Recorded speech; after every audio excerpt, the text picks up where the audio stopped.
الحمد لله وكفى وسلام على عباده الذين اصطفى أما بعد أعوذ بالله من الشيطان الرجيم بسم الله الرحمن الرحيم يا أيها الذين آمنوا كتب عليكم الصيام كما كتب على الذين من قبلكم لعلكم تتقون أياما معدودات وقال رسول الله صلى الله عليه وسلم من لم يدع قول الزور والعمل به فليس لله حاجة أن يدع طعامه وشرابه وقال النبي صلى الله عليه وسلم وهو شهر الصبر والصبر ثوابه الجنة وشهر المواساة أو كما قال صلى الله عليه وسلم صدق الله العظيم وصدق رسوله النبي الكريم ونحن على ذلك من الشاهدين والشاکرین والحمد للہ رب العالمین۔ بزرگان محترم اور برادران عزیز، اللہ رب العزت کا ہم پر بڑا فضل ہوا، اس ذات کا ہم پر احسان ہے کہ اس نے ہمیں زندگی میں ایک اور موقع رمضان المبارک کی سعادتوں کو سمیٹنے کا مرحمت فرمایا۔ سچی بات یہ ہے کہ ان ایام کی، راتوں کی، ان ساعات کی قدردانی کرنے والوں کو اس کا اجر و ثواب حقیقت میں قیامت کے دن ہی معلوم ہو سکے گا کہ یہ کس قدر بابرکت اور قدر کرنے والی ساعات تھیں۔ اللہ تعالی ہم سب کو بقیہ راتیں اور دن جو ہیں ان کی قدردانی کی توفیق عطا فرمائے۔ اللہ تبارک و تعالی نے جیسے امت محمدیہ پر روزے فرض فرمائے، ایسے ہی سابقہ امتوں پر بھی اللہ تبارک و تعالی نے روزوں کو فرض فرمایا، اور روزے کی فرضیت کی وجہ اللہ جل شانہ نے ذکر فرمائی لعلکم تتقون، تاکہ تمہارے اندر تقوی کی صفت پیدا ہو جائے، تقوی کی صفت پیدا ہو جائے۔ اس لیے اللہ رب العزت نے امت محمدیہ میں بھی اور اس سے پہلے امتوں میں بھی روزوں کو فرض فرمایا۔ تقوی کیا ہے؟ تو علماء کرام نے تقوی کی قرآن اور سنت سے 3 شکلیں اور 3 درجے بیان فرمائے۔ ایک تقوی یہ ہے قرآن اور حدیث کی اصطلاح میں کہ آدمی کفر نہ کرے۔ تو الحمدللہ اس اعتبار سے تو تمام مسلمان متقی ہیں، اللہ کا فضل ہے کہ کفر نہیں کرتے، شرک نہیں کرتے۔ دوسرا درجہ تقوی کا یہ ہے کہ آدمی گناہ نہ کرے، جن چیزوں کو اللہ رب العزت نے فرض اور واجب قرار دیا ہے، لازمی قرار دیا ہے، ان کو کرنا۔ جن چیزوں کے بارے میں ممانعت ہے کہ یہ کام کرنا جائز نہیں ہے، ان کو نہ کرنا، تو یہ ہے تقوی۔ تقوی کے اس درجے میں بہت سے ایسے لوگ ہوں گے ہم میں سے جو تقوی کی اس صفت سے ہر وقت متصف نہیں رہتے، بلکہ گناہ بھی ہو جاتے ہیں، لازمی کام کرنے کے جو ہیں وہ چھوٹ بھی جاتے ہیں۔ تو کرنا کیا چاہیے کہ جب بھی کوئی ضروری کام رہ جائے اور تنبہ ہو جائے کسی کی تنبیہ کرنے سے یا خود کے یاد آ جانے سے، نفس کی ملامت سے، تو اس کے اوپر عذر نہیں تلاشنا اس کے اوپر کہ بھائی لوگ بھی کر رہے ہیں، مولوی صاحب سبھی کر رہے ہیں، نہیں، بلکہ سب سے بہترین خطا کار انہیں قرار دیا گیا جو کہ رجوع کرنے والے ہیں، توبہ کرنے والے ہیں۔ تو ہم سے اگر گناہ ہو جائے، کوئی نیکی کا کام کرنا ضروری ہے وہ رہ جائے، یا خدا نہ کرے گناہ سرزد ہو جائے، نہ کرنے کا کام تھا وہ کر لیا، تو بہترین آدمی وہ ہے جو کہ اپنے اس گناہ پر عذر نہیں تراشے، بلکہ اللہ رب العزت سے توبہ استغفار کر کے اپنے معاملے کو صاف کر لے۔ تیسرا درجہ یہ ہے تقوی کا جس کا ہم سے مطالبہ ہے، یا ایھا الذین آمنوا اتقوا اللہ حق تقاتہ، کہ اے ایمان والو اللہ سے ایسے ڈرو، اللہ کا تقوی ایسا اختیار کرو، حق تقاتی، جیسے اس سے ڈرنے کا حق ہے۔ ایک مفصل حدیث ہے جس میں نبی کریم صلی اللہ علیہ وسلم نے ارشاد فرمایا کہ تم اللہ سے ایسے حیا کرو جیسے حیا کرنے کا حق ہے۔ اور پھر حیا اور حیا کرنے کا حق کیا ہے؟ تو سرور دو عالم صلی اللہ علیہ وسلم نے ایک ایک عضو کو، انسان کی فکر کو بیان فرمایا کہ وہ صحیح سالم رہنی چاہیے، وہ گناہ میں ملوث نہیں ہونی چاہیے، اور اس کے اندر حق حیا کیا ہے۔ تو حق تقوی یہ ہے کہ آدمی اللہ کی اطاعت کرے، اللہ کی نافرمانی نہ کرے۔ حق تقوی یہ ہے کہ آدمی اللہ کا شکر ادا کرے، اللہ کی ناشکری نہ کرے، نعمت کی ناقدری نہ کرے، نعمت کی ناشکری نہ کرے۔ حق تقوی یہ ہے کہ آدمی ہر آن اور ہر لحظے اللہ کو یاد رکھے، اللہ کو بھلائے نہیں۔ حضرت عبداللہ ابن مسعود رضی اللہ تعالیٰ عنہ جو بلند پایہ مفسر ہیں، انہوں نے اس آیت کی تفسیر میں حق تقوی میں یہ 3 باتیں ذکر فرمائی: اطاعت ہو، نافرمانی نہ ہو، شکر ہو، ناشکری نہ ہو، اللہ کو یاد رکھا جائے، اللہ کو بھلایا نہ جائے۔ تو یہ ہے تقوی۔ اب غور کرنے کی بات یہ ہے کہ تقوی کی کیا مناسبت ہے رمضان المبارک کے روزوں سے؟ روزے رکھوانے کی وجہ یہ ذکر فرمائی اللہ رب العزت نے کہ تمہارے اندر تقوی پیدا ہو جائے۔ تو ہم نے غور یہ کرنا ہے، ابھی رمضان المبارک کے 6 ہی دن ہوئے ہیں الحمدللہ، تو غور یہ کرنا ہے کہ اس رمضان میں، ان روزوں میں، ان تراویح میں ایسی کیا بات ہے کہ جس کا تعلق تقوی سے ہے، کہ اگر ہم ان تقاضوں کو پورا کر لیں گے، روزے کے تقاضے جو ملحوظ رہنے چاہیے وہ رہ جائیں گے، تراویح جس طرح پڑھنی چاہیے ویسے پڑھ لیں گے، تو ہمارے اندر تقوی پیدا ہو جائے گا۔ اتنی بات تو سمجھ میں آ رہی ہے کہ ان چیزوں کا تعلق تقوی سے ہے۔ اب وہ کیسے ہے؟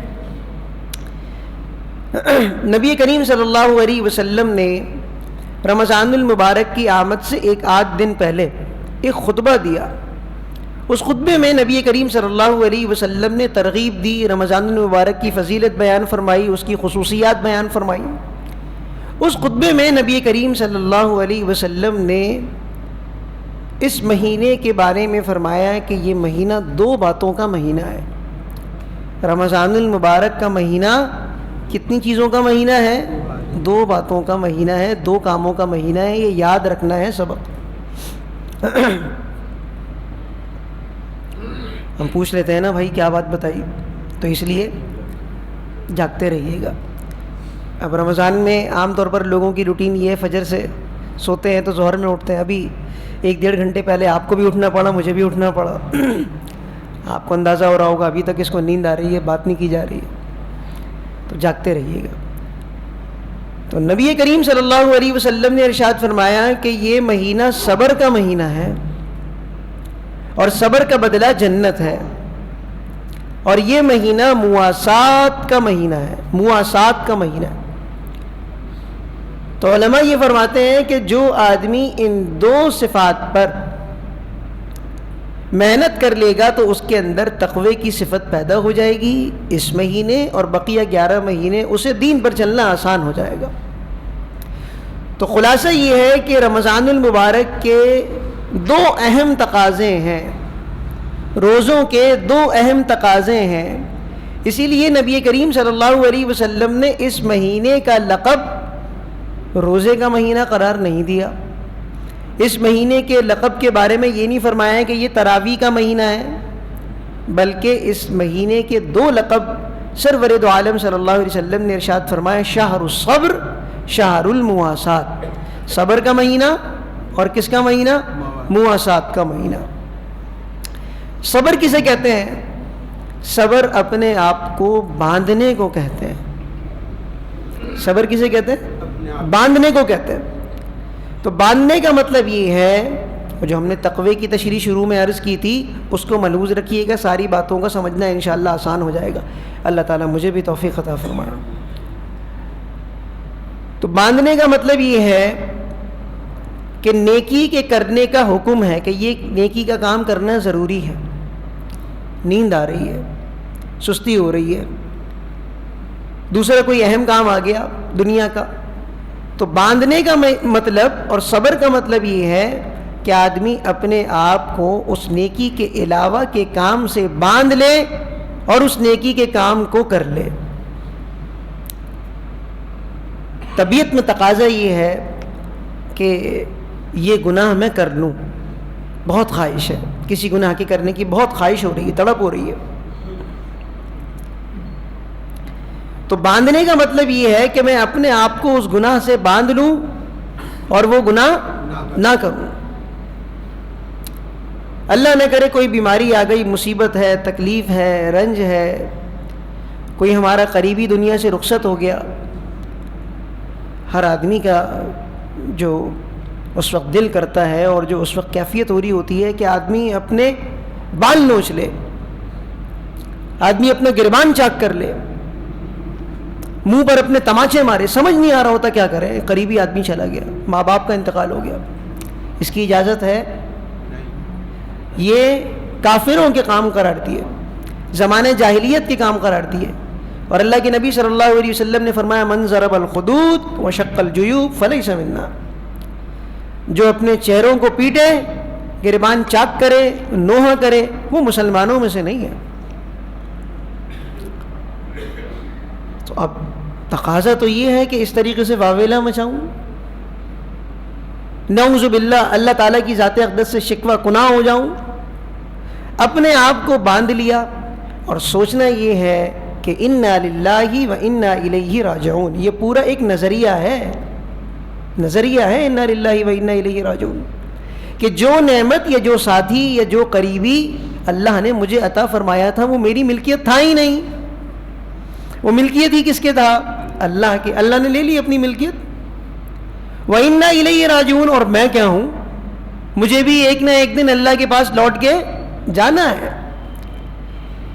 اور اگر میں اس نظریے کو جماتا ہوں تو اللہ رب العزت مجھے اس صبر پر کیا کچھ عطا فرمائیں گے اس کی طرف نظر ہونی چاہیے. تو قرآن اور حدیث میں صبر کے یہ 3 معانی اور 3 درجات، 3 اس کے مظاہر ذکر کیے گئے ہیں. طاعت کے کرنے پر صبر کرنا، پہلے دن رمضان میں بہت جوش ہے اور پھر اس کے بعد وہ جوش ٹھنڈا پڑ گیا. تو صبر کرنے کا مطلب یہ ہے کہ جو کام نیکی کا کرنا ضروری ہے وہ تو کرنا ہی کرنا ہے. بھوک پیاس ستا رہی ہے، نیند ستا رہی ہے، تھکن ہے، کچھ بھی ہے، صبر کرنا ہے، نیکی کا کام کرنا ہے. پہلے ایک آدھ دن الحمدللہ زبان پر بھی کنٹرول رہا، ہاتھ پیر کو بھی کنٹرول میں رکھے رہے، کسی سے لڑنا بھڑنا نہیں کیا، اور بعد میں جا کے پھر دوبارہ اللہ تعالیٰ عافیت فرما دے، جو اپنے اندر کی صفت تھی وہ آ گئی. ایسا نہیں کرنا، بلکہ گناہ سے بچنا ہی بچنا ہے. اور اللہ نہ کرے کوئی مصیبت اور تکلیف آ گئی تو اس پر صبر کرنا ہے. تو صبر کے یہ 3 معنی ہیں: نیکی کے کرنے پر اپنے آپ کو جمانا، گناہ کے نہ کرنے پر اپنے آپ کو جمانا، اور کوئی مصیبت یا تکلیف آ جائے تو اس پر صبر کرنا. صبر کا یہ تیسرا مفہوم تو ہم سب کو معلوم ہے، لیکن صبر کے پہلے 2 مفہوم عام طور پر لوگوں کی نظروں سے اوجھل ہو جاتے ہیں. تو اب اس کو رمضان المبارک سے کیا خصوصیت ہے اور صبر کے کرنے سے تقویٰ کیسے آئے گا؟ اب دیکھیے کہ ہم نے جب روزہ بند کیا تو روزہ بند کر لینے سے اب تک کھانا پینا چھوڑ دیا یا نہیں چھوڑا؟ پانی پینا حلال ہے حرام ہے؟ حلال ہے نا. اور حلال کا کھانا کیا ہے؟ وہ بھی حلال ہے. اپنی فطری خواہش کا پورا کرنا کیا ہے؟ وہ بھی حلال ہے. اور اللہ کی نعمتوں کو استعمال کرنے پر جائز حدود میں ثواب بھی ہے. لیکن روزے میں ہم نے اللہ کی ان جائز نعمتوں کے استعمال کو بھی ترک کر دیا اور نیت کر کے ان جائز چیزوں کو بھی اپنے اوپر ناجائز کر دیا. ایسا ہی ہے، روزہ انہی 3 چیزوں سے رکنے کا نام ہے نا. تو گویا کہ اللہ کی طرف سے پیغام یہ ہے کہ ہم نے تمہارے اندر ایسا سسٹم رکھا ہوا ہے کہ تم حرام کردہ چیزوں سے تو بچنے کی صلاحیت رکھتے ہی ہو.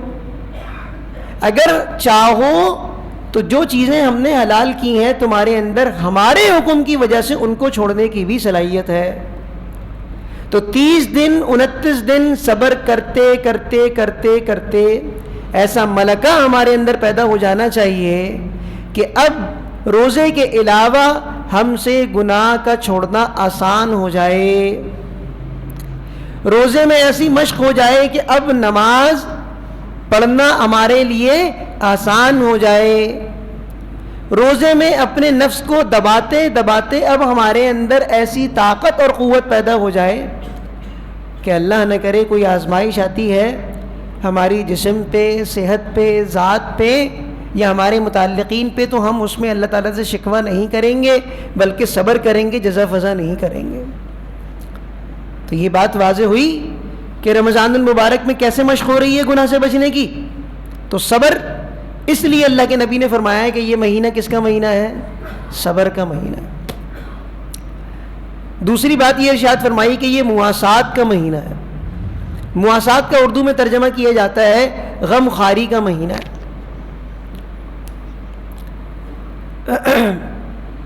حضرت شیخ الاسلام مفتی تقی عثمانی صاحب دامت برکاتہم نے قرآن اور حدیث سے ہی مواسات کے بھی 3 درجات بیان کیے ہیں، جو اس میں سے ہر ایک درجہ دوسرے سے افضل ہے. تو یہ مہینہ مواسات کا مہینہ ہے. تو مواسات عربی میں کسے کہتے ہیں؟ تو پہلا معنی مواسات کا عربی میں یہ آتا ہے کہ آدمی دوسرے کی تکلیف سے تکلیف زدہ ہو جائے، دوسرے کے رنج سے رنجیدہ ہو جائے. دوسرے کو دیکھا تکلیف میں مبتلا ہے، بھائی خیریت ہے، کیا ہوا آج؟ کھانسی زیادہ ہو رہی ہے. ہاں میرا گلا بہت خراب ہے. تو اب اس کی تکلیف میں اپنے گلے میں محسوس کروں، بھائی خیریت ہے، آج کل ذرا لباس خستہ رہ رہا ہے. ہاں حضرت تھوڑی سی روپے پیسے کی تنگی ہے. کیا ہوا بھائی، کلے دھس رہے ہیں تمہارے؟ ہاں تھوڑا اس وقت میں کھانا پینا ٹائٹ چل رہا ہے. تو دوسرے کے غم کو، دوسرے کی تکلیف کو سن کے وہ تکلیف میں اپنے قلب میں محسوس کروں. تو مواسات کا مہینہ ہے یہ. سرور دو عالم صلی اللہ علیہ وسلم نے فرمایا ہے کہ تم مؤمنین کو اے مخاطب دیکھو گے، مسلمانوں کو اے مخاطب تم دیکھو گے، فی تراحمہم وتعاطفہم وتوادہم، آپس میں ایک دوسرے پر رحم کھانے میں، ایک دوسرے پر نرمی کرنے میں، ایک دوسرے سے محبت کرنے میں، ایک جسم کی مانند. اے مخاطب تم تمام ایمان والوں کو ایک جسم کی مانند دیکھو گے، رحم کھانے میں، نرمی کرنے میں اور محبت کرنے میں. اور مثال یہ بیان فرمائی کہ اگر جسم کے کسی ایک حصے میں تکلیف ہوتی ہے تو سارا جسم 2 باتوں میں مبتلا ہوتا ہے. ایک تو یہ کہ سارے جسم کو بخار آتا ہے. ہاتھ کی تکلیف میں ایسا تو نہیں کہ صرف ہاتھ کو بخار آئے گا، پورے جسم بخار میں. اور دوسری بات فرمائی کہ تداعى له سائر الجسد بالسهر والحمى، کہ اب سارا جسم بے خوابی کا شکار ہوگا، اب نیند نہیں آئے گی. تو کوئی عقل مند ایسا ہے جو کہے کہ بھائی تکلیف تو ہاتھ میں ہے، ہاتھ نہ سوئے تو نہ سوئے، آپ بقیہ اعضاء کے ساتھ سو جائیں، ایسا ہو سکتا ہے؟ تو اگر مسلمان مشرق میں کسی تکلیف میں مبتلا ہے تو مغرب میں رہنے والا مسلمان تڑپ اٹھے، اور مغرب میں کسی مسلمان کو تکلیف پہنچے تو مشرق کے رہنے والے مسلمان کو اس تکلیف کو اپنے قلب میں محسوس کرنا چاہیے. تو ایک یہ درجہ ہوا کس کا؟ مواسات کا، غمخواری کا. اور یہ سب سے ادنا درجہ ہے، سب سے ادنا درجہ ہے. اگر مسلمان کی تکلیف سے مجھے تکلیف نہیں ہو رہی، ارے بھائی پاکستان کی سوچو یار، کیا فلسطین لگا کے رکھتے ہو ہر وقت؟ کیا تم سیریا کی، شام کی بات کرتے رہتے ہو؟ مولوی صاحب اپنے پاکستان کے معاشی حالات دیکھیں، اپنی دہشت گردی دیکھیے، ان سے نمٹ لو. ایسے آدمی کے اندر ایمان رتی برابر بھی نہیں ہے. جو اسلام کو اور مسلمانوں کو جغرافیائی سرحدوں میں تقسیم کرتا ہے، انتظامی اعتبار سے نہیں بلکہ حقیقی اعتبار سے، یہ آدمی مسلمان نہیں ہے. مسلمان نہیں ہے. مسلمان کے لیے، اسلام کے لیے کوئی سرحد نہیں ہے. مشرق و مغرب کا مسلمان ایک دوسرے کا بھائی ہے. انما المؤمنون اخوہ، اللہ نے رشتہ داری قائم کی ہے یہ. اور اس رشتہ داری کا تقاضا یہ ہے کہ دوسرے کی تکلیف سے میں تکلیف میں مبتلا ہوں. سرور دو عالم صلی اللہ علیہ وسلم نے ارشاد فرمایا، جو آدمی مسلمانوں کے معاملات کی خبر گیری نہیں رکھتا وہ مسلمانوں میں سے نہیں ہے. من لا یہتم بامر المسلمین فلیس منا. فلسطین میں کیا ہو رہا ہے، شام میں کیا ہو رہا ہے، عالم اسلام کے کیا احوال ہیں، کہاں پر کی کیا پریشانیاں ہیں یہ معلوم ہونا ضروری ہے. فلانی سیاسی جماعت نے کیا کیا, ان کی اسٹریٹجی کیا ہے, یہ بکواس ہے, یہ اپنے آپ کو ٹینشن میں مبتلا کرنا ہے, اپنی رشتہ داریوں کو دشمنی میں تبدیل کرنا ہے, اپنی دوستیوں کو دشمنی میں تبدیل کرنا ہے, اور سب اس کا مشاہدہ کر رہے ہیں. اگر کوئی انکار کرے تو فلا یلومن الا نفسہ, وہ اپنے آپ کو ہی ملامت کرے, وہ آئندہ کسی نہ کسی دن اس ملامت میں اور نوست میں مبتلا ہو جائے گا. اس قدر گندی چیز بن گئی ہے سیاست. اگر میں ابھی یہاں پر کسی ایک جماعت کے بارے میں برائی کروں تو آپ میں سے ایک طبقہ کھڑا ہو جائے گا, مولوی صاحب دین کی بات کرو, یا کسی کی مخالفت کر دوں تو کھڑا ہو جائے گا طبقہ. ایسا زہر آلود بن گیا. تو جس چیز کی خبر گیری رکھنی ہے وہ مسلمانوں کے معاملات کی خبر گیری رکھنی ہے. ٹھیک ہے جی, پہلی بات مواسات میں. دوسری بات حضرت نے فرمائی کہ دوسرا درجہ یہ ہے کہ آدمی دوسرے کی تکلیف کو دور کرنے کی کوشش کرے. ایک تو یہ ہے کہ اس کی تکلیف کو سن کے میں بھی تکلیف میں مبتلا ہو گیا, اور اس کا اگلا درجہ یہ ہے کہ میں اس کی تکلیف کو دور کرنے کی اپنی بساط کے مطابق کوشش کروں. یہ ہے مواسات.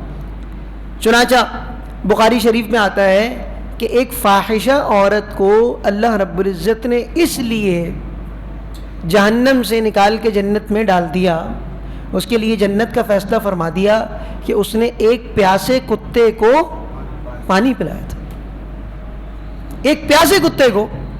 اور واقعہ کیا ذکر کیا امام بخاری نے کہ اس کو پیاس کی تکلیف تھی, کنویں کے پاس گئی تو دیکھا کہ کوئی ڈول نہیں ہے, رسی نہیں ہے, تو اپنے دوپٹے میں اس نے موزے کو, چمڑے کا موزہ, اس کو باندھ کے کنویں سے پانی نکالا, خود پیا, تو دیکھا کہ کیچڑ میں ایک کتا بیٹھا ہوا ہے اور اس کیچڑ کو پیاس کی شدت کی بنا پر چاٹ رہا ہے.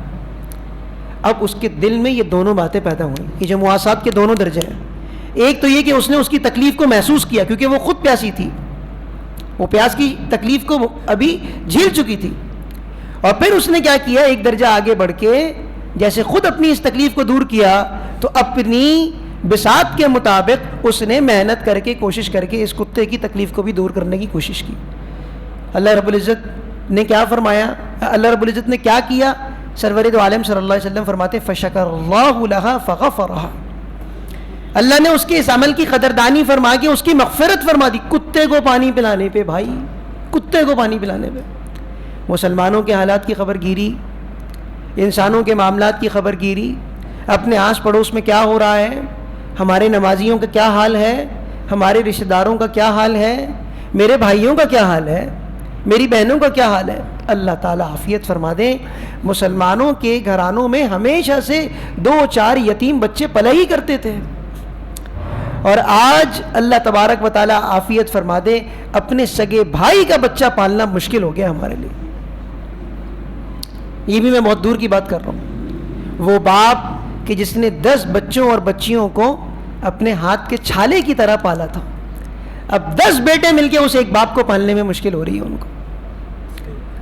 اللہ تبارک و تعالی ہمیں بس صحیح معنوں میں اسلام کو پڑھنے کی توفیق عطا فرمائے. اسلام ہم نے فقط معذرت کے ساتھ اتنا قرار دیا کہ مسجد کی 4 دیواری کے اندر داخل ہوئے, اب اسلام شروع ہو گیا, اور مسجد کی 4 دیواری سے نکلے اسلام ختم ہو گیا.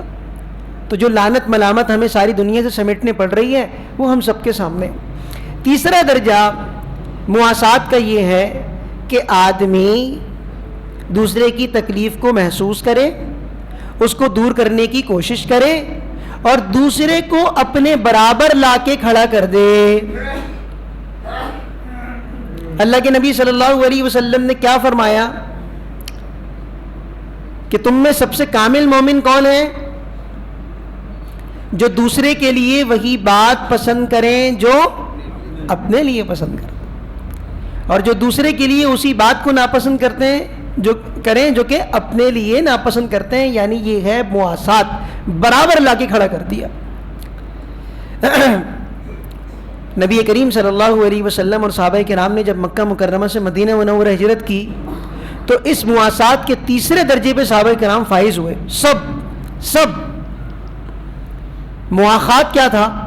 جو بھائی چارہ قائم کرایا تھا سرور دو عالم صلی اللہ علیہ وسلم نے, کہ انصار نے مہاجرین کو اپنے مال ملکیت کے اندر برابر کر دیا.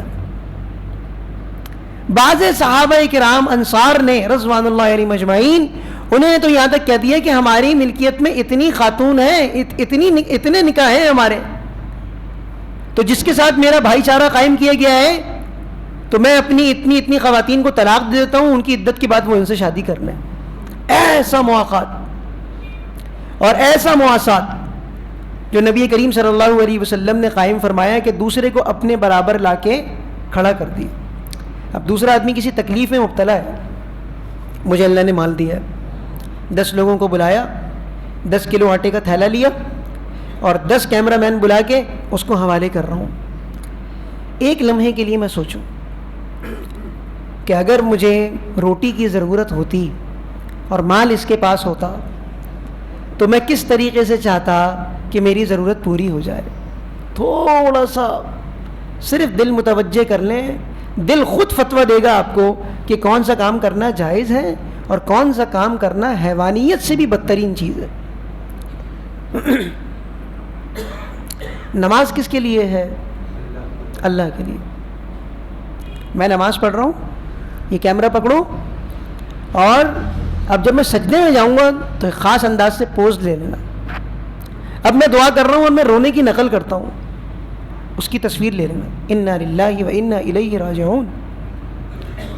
سرور دو عالم صلی اللہ علیہ وسلم نے ارشاد فرمایا، من صلی یرائی فقد اشرک، جس نے ریاکاری کے لیے نماز پڑھی اس نے شرک کیا۔ ارے بھائی، میں اور آپ عمل کتنے کرتے ہیں؟ ایک تو عمل ہم کرتے نہیں، اور جو عمل ٹوٹا پھوٹا کرتے ہیں اس کے اندر بھی ریاکاری کریں گے، اپنے لیے جہنم خریدنے، کہاں جائیں گے؟ نبی کریم صلی اللہ علیہ وسلم نے ارشاد فرمایا کہ اللہ تعالیٰ تمام جتنے شرکاء ہیں ان میں سب سے زیادہ مستغنی اور غیور ذات اللہ کی ہے۔ قیامت کے دن 1% بھی، 100% معاملہ ہے کوئی نیکی کا، اس میں سے 1% بھی کسی آدمی نے اللہ کے علاوہ کسی مخلوق کے لیے کیا تھا۔ مولوی صاحب اس لیے قرآن اچھا پڑھ رہے ہیں کہ سلام پھرنے کے بعد 10 لوگ آگے بولیں گے یار کیا پڑھتے ہیں آپ؟ 1% اللہ کے علاوہ کے لیے کام، اللہ رب العزت فرمائیں گے قیامت کے دن جاؤ اور جس کے لیے یہ کام کیا تھا اسی سے بدلہ لے لو، 1% بھی۔ تو مواسات کا تیسرا درجہ یہ ہے کہ ہم دوسرے کو اپنے برابر لا کے کھڑا کر دیں۔ تو 3 درجے کیا ہو گئے مواسات کے؟ دوسرے کی تکلیف سے میں بھی تکلیف میں مبتلا ہو جاؤں،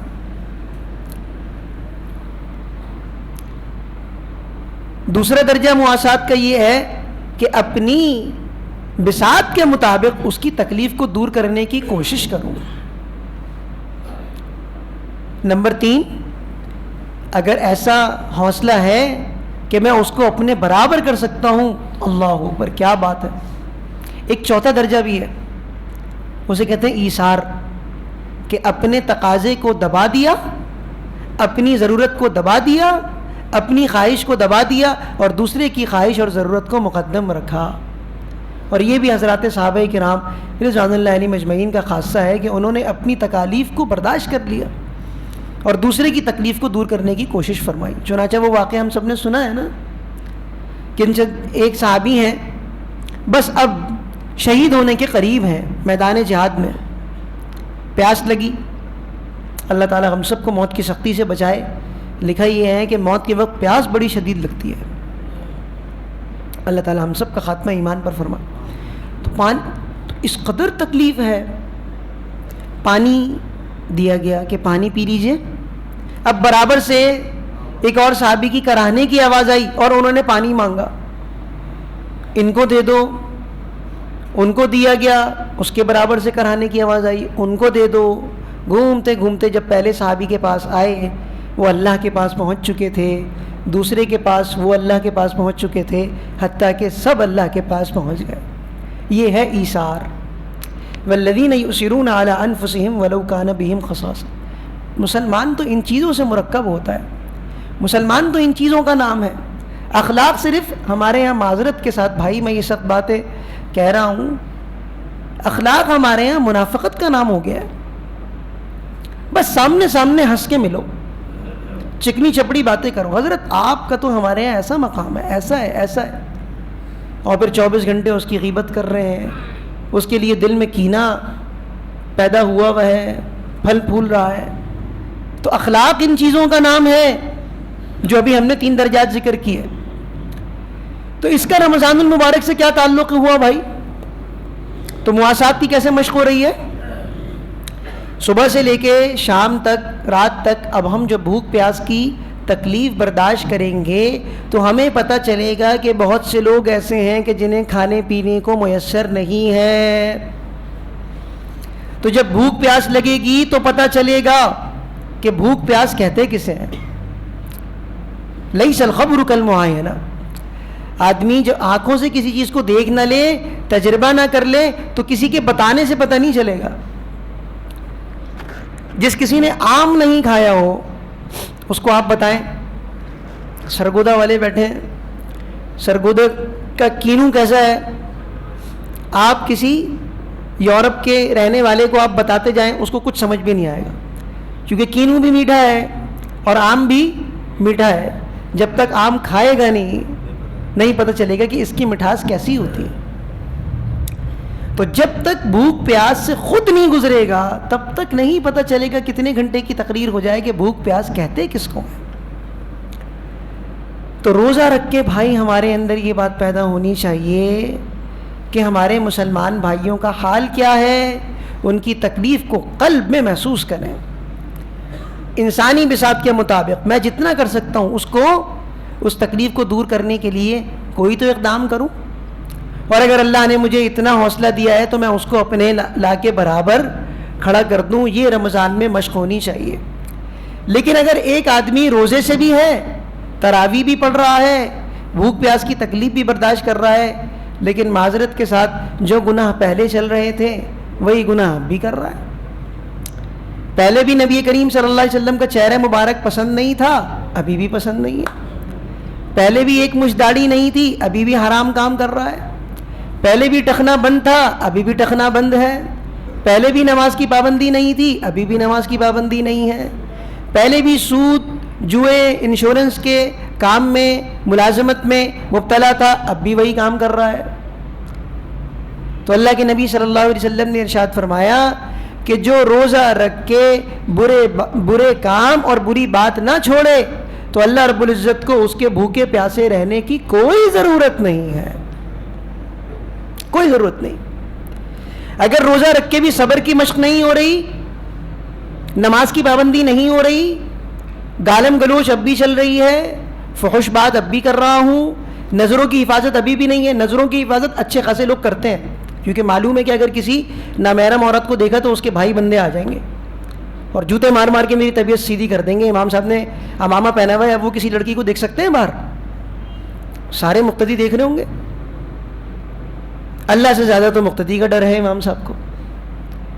لیکن جب خلوت میں بیٹھے ہیں، انسان کے چہرے کی پھٹکار، اس کی بنیادی وجہ یہ ہے. اللہ تعالی ہم سب کی عافیت کے ساتھ حفاظت فرمائے. یہ جو سوشل میڈیا پہ ہر قسم کی دنیا ننگی ہو کے سامنے ہے، خلوت کے گناہ چاہتے نہ چاہتے ہوئے مبتلا ہیں.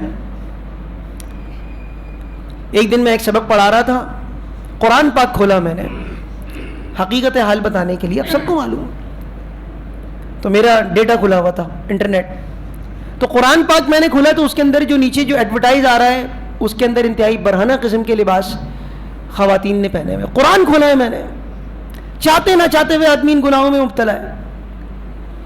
تو اپنے آنکھوں کی حفاظت. تو اگر آدمی روزہ رکھ کے بھی دوسرے کی تکلیف کو محسوس نہیں کر رہا اور صبر نہیں کر رہا اور گناہ سے نہیں بچ رہا تو اس کے بھوکے پیاسے رہنے کی کوئی اللہ تعالیٰ کو ضرورت نہیں ہے. تو جیسے ہم دوسرے کی تکلیف محسوس کر رہے ہیں، ایسے ہی بھائی اپنے گھر کی خواتین کی تکلیف بھی محسوس کریں. روزہ ہماری خواتین کا بھی ہوتا ہے، نہیں ہوتا ہے؟ تراویح ان کو بھی پڑھنی ہوتی ہے، نمازیں پڑھنی ہوتی ہے، نہیں پڑھنی ہوتی ہیں؟ آواز ہلکی آ رہی میرا خیال ہے نہیں ہوتا ہے نا سب کام ان کو بھی.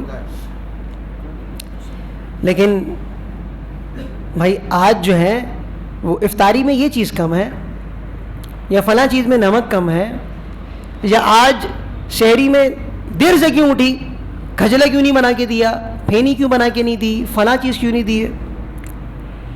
ہمارے ساتھ مسئلہ یہ ہے کہ ساری دنیا کے ساتھ اخلاق سے پیش آئیں گے لیکن اپنے گھر والوں کے ساتھ بدتمیزی سے پیش آئیں گے. اور انسان کے بااخلاق ہونے کا معیار یہ ہے، اللہ کے نبی نے فرمایا کہ جو اپنے گھر والوں کے ساتھ سب سے اچھا ہے. اب میں ان کے ساتھ بدتمیزی کروں گا تو یہ میری طبیعت تو صاف کر دیں گے، یا کوئی میرے ساتھ بدتمیزی کرے گا میں اس کی طبیعت صاف کر دوں گا. پتہ تو یہاں چلے گا کہ میں اپنے بچے کے ساتھ اکرام کے ساتھ پیش آتا ہوں یا نہیں. بچے کو دوسرے کے سامنے 2-4 لگائے. اللہ کے نبی نے فرمایا اکرموا اولادکم، اپنے اولاد کا اکرام کرو. یہ کون سا طریقہ ہے 10 لوگوں کے سامنے اس کو جوتے مار دیے، بیوی کو ذلیل کر دیا، اماں سے اونچی آواز میں بات کر لی. اصل اخلاق یہ ہے. تو رمضان المبارک کے 2 تقاضے کون سے ہو گئے؟ صبر اور مواسات. اور اگر ہم نے اس پر مشق نہیں کی تو بڑی خطرناک بات ہے. اللہ کے نبی نے کیا فرمایا کہ جو بری بات اور برا کام روزہ رکھ کے نہ چھوڑے تو اللہ تعالیٰ کو بھوکے پیاسے رہنے کی اس کی کوئی ضرورت نہیں ہے. اللہ تبارک و تعالیٰ ہمیں ان 2 باتوں کی مشق کرنے کی توفیق عطا فرمائے. وآخر دعوانا ان الحمد للہ رب العالمین.